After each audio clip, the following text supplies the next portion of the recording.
sure the examiner's spirit of inquiry will now be quenched. I have solved the problem of Mr. Miller's absence. He has left his pocket watch behind. My husband is a terrible timekeeper, and without his pocket watch, he has simply forgotten to return at the proper hour. Mother, it has been 2 weeks. We still haven't located Father or Mr. Ranson. Shh! These men would have their outings, but he knows I cannot tolerate poor timekeeping. I'm sure the men of Parliament share my intolerance. Mark my words, he will return. I should not flatter myself, but it was I who discovered the pocket watch scattered amongst Mr. Miller's belongings. I deduced that he left in a hurry and forgot to take it with him. Unless he has 2 watches. Oh, that's very good. Very clever, Clarabelle. Common sense, innit? I am quite used to waiting. I am indeed quite used to the foibles of others.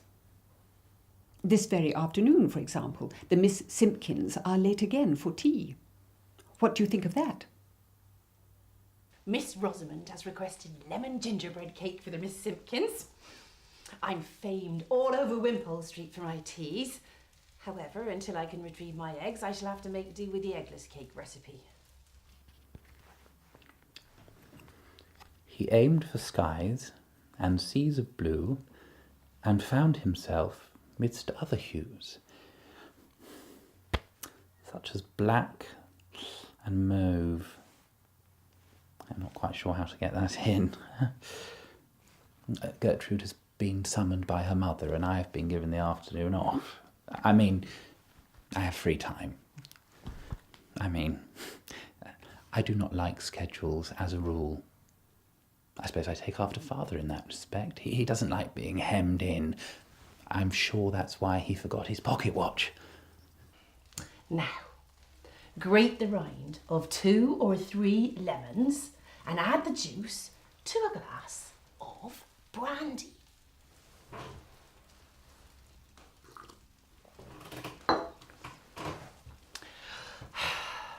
When visitors call, due respect must be paid to age and rank.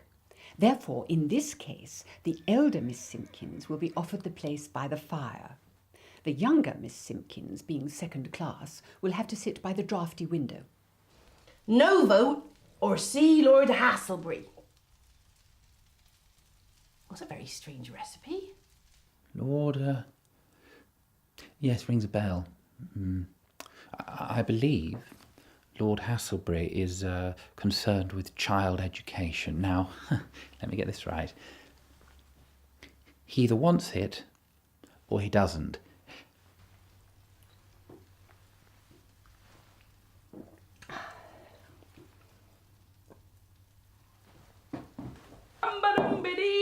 Oh, Daisy, fleet, fleet, Daisy, this day is a triumph. Is that supposed to be a cake? In my experience, if one remains very quiet, one can escape the call for tea. It's a technique my father taught me.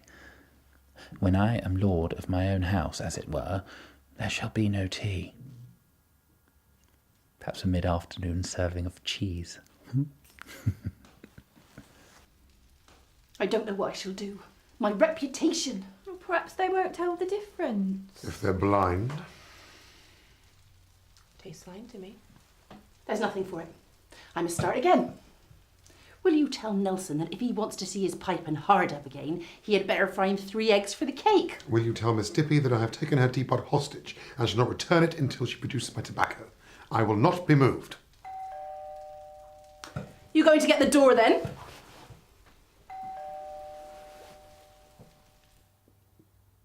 Have we heard the front bell ring twice?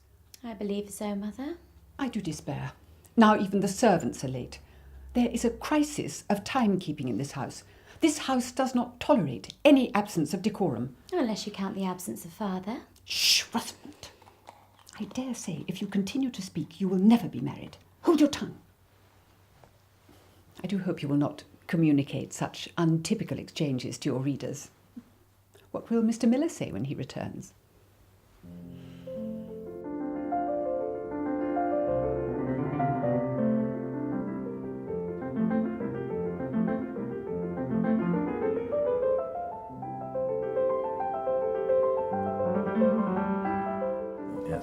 for me. One for me. And would you like some? No? Yes? Oh? Want some cheese?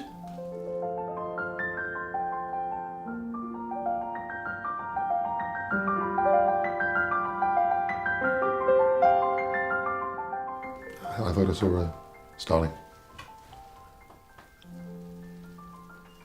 No. It's a crow, isn't it? So it is. Starlings are tiny.